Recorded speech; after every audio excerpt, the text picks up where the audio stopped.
दिल्ली के police commissioner रहे TR Kakkar ने 2020 में एक बार कहा था कि स्वतंत्रता के बाद की सरकारों ने प्रशासन और पुलिस के मन में ये बात बिठा दी कि एक समुदाय विशेष को हाथ नहीं लगाना है।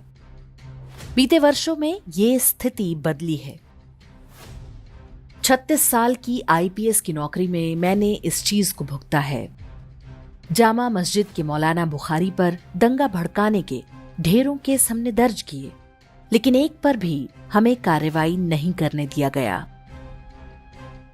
पिछले 65 साल जो थे उसमें प्रशासन को इस तरह चलाया गया, प्रशासन के लोगों में ये धारणा डाल दी गई कि एक कम्युनिटी जो है उसको आप अधिक हाथ नहीं लगाना है, या लगाना है तो पूछ के लगाना है। ये एक वो जमाना था और एक ये है। कभी कभी बुरी आदतें जाती नहीं लोगों के, तो उसके लिए उनकी डेंटिंग पेंटिंग करवानी पड़ती है कायदे से, जिससे उनकी बुरी आदतों को हम ठीक कर सकें। और यही डेंटिंग पेंटिंग आपने देखा होगा कल बरेली के अंदर, वो मौलाना भूल गया कि शासन किसका है। योगी आदित्यनाथ का ये वक्तव्य बताता है कि स्वतंत्रता के बाद हिंदुओं के लिए बाकी बचे भारत में शासन प्रशासन के नाम पर कैसा घोटाला चल रहा था। भारत की सभी केंद्र और राज्य सरकारें मजहबी समुदाय को बता रही थीं कि तुम सबसे स्पेशल हो। दंगे करो, हिंदुओं की जमीनें हड़पो, सरकारी भूमि पर अवैध कब्जा करो, लव जिहाद करो, सड़क पर नमाज पढ़ो, पुलिस और सेना पर हमला करो, तुमको कोई कुछ नहीं कहेगा। जो कहेगा वो नफरत फैलाने वाला कहलाएगा। सरकारें उसे जेल में बंद करेंगी, सुप्रीम कोर्ट उसे हेट स्पीच करने वाला करार देगी। लेकिन तभी देश की हवा बदल गई। जनता ने केंद्र में नरेंद्र मोदी और फिर उत्तर प्रदेश में योगी आदित्यनाथ को मुख्यमंत्री बना दिया। मजहबी समुदाय को पता चला कि वे कोई स्पेशल नागरिक नहीं हैं, वे भी भारत के एक सामान्य नागरिक ही हैं। मजहबी माफिया हो या कोई छुटभैया जिहादी, जो भी दंगा करेगा वो दंगाई की मौत मरेगा। कांग्रेस, समाजवादी पार्टी और सेकुलर पार्टियों ने इतने वर्षों में उन्हें जो स्पेशल होने का एहसास दिलाया था, वो सब तो झूठ था। ऐसा नहीं है कि लोगों ने पहले बुलडोजर चलते नहीं देखा था। बुलडोजर पहले भी चलते थे, अवैध निर्माण पहले भी गिराए जाते थे। योगी ने बस इतना किया कि उन्होंने उन अवैध धारणाओं पर भी बुलडोजर चला दिया जिन्हें स्वतंत्रता के बाद से कांग्रेसी, समाजवादी और वामपंथी तंत्र ने बड़ी ही मेहनत से लोगों के मन मस्तिष्क में बिठाया था।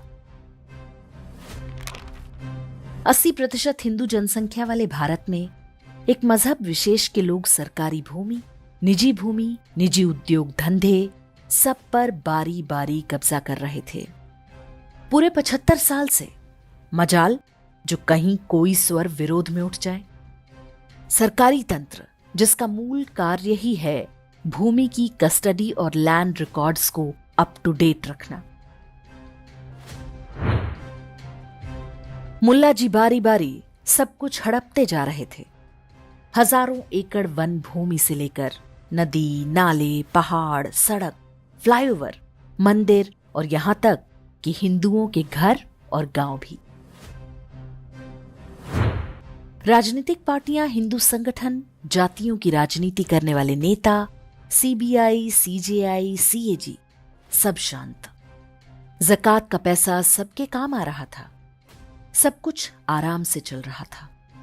संपत्ति के लिए सगे भाई का भी गला काट देने वाले हिंदू भी बिल्कुल शांत। सरकारी पार्कों में बड़े आराम से नमाज चल रही थी। सड़कों और फुटपाथों पर सजदा हो रहा था। कब कहां पर वक्फ बोर्ड की तख्ती टंग जाए पता नहीं रहता था। उत्तर प्रदेश के लगभग सभी शहर में आपको ऐसी कहानियां मिलेंगी जहां किसी मंदिर को हड़प कर उस पर दरगाह का बोर्ड लगा दिया गया। वे हिंदू जो ललकार रहे थे कि धारा 370 हटाओ, वहां जमीन खरीदेंगे, जब उनके पड़ोस की भूमि और व्यापार धंधों को भाईजान कब्जा कर लेते, तब भी वे कुछ नहीं बोल पाते। थानेदार डांट कर भगा देता, ऊपर से ऑर्डर है, एफआईआर नहीं हो सकती। कुल मिलाकर बात यह कि शासन प्रशासन से लेकर सामान्य हिंदुओं तक के मन में एक धारणा बैठी हुई थी कि जो कुछ है वो भाईजान का है। उनका विरोध कर दिया तो अनर्थ हो जाएगा, उन्हें कुछ नहीं कह सकते। व्यक्तिगत स्तर पर कोई कुछ भले ही बोल दे, लेकिन सामूहिक और सार्वजनिक रूप से कुछ नहीं कहेंगे। भाईचारा, गंगा जमुनी संस्कृति को खतरा पैदा हो जाएगा। लेकिन अब समय बदल चुका है। मजहबी माफिया और उनके महल बारी बारी मिट्टी में मिल रहे हैं। इंच इंच भूमि का हिसाब हो रहा है। वो काम जो बहुत पहले हो जाना चाहिए था, अब हो रहा है। लेकिन ये सब तो ऊपरी बातें हैं। असली बुलडोजर तो हमारी आपकी झूठी धारणाओं पर चल रहा है। हम जो सोचते थे कि देश में अब कुछ नहीं हो सकता, ये परिवर्तन हमारी जागृति और एकता से संभव हुआ है। हम सजग और एकजुट रहे तो ये आगे भी जारी रहेगा। जातियों के नाम पर आपस में चाहे जितना लड़ लीजिए, लेकिन अपने बच्चों के भविष्य के लिए आपसी एकता को ना टूटने दें। मजहबी गिद्ध उसी से सबसे अधिक डरते हैं।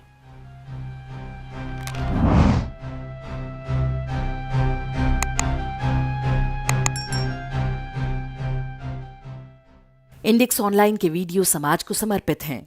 आप इनको डाउनलोड करके जैसे चाहे वैसे प्रयोग कर सकते हैं। चाहे तो आप हमारे टेलीग्राम चैनल से जुड़ सकते हैं। वहां सारे नए पुराने वीडियो आपको मिल जाएंगे। हमारे सोशल मीडिया लिंक हर वीडियो के डिस्क्रिप्शन में होते हैं। हमारा एकमात्र उद्देश्य हिंदू समाज को जागृत और एकजुट करना है। इसमें सहभागी बने। धन्यवाद।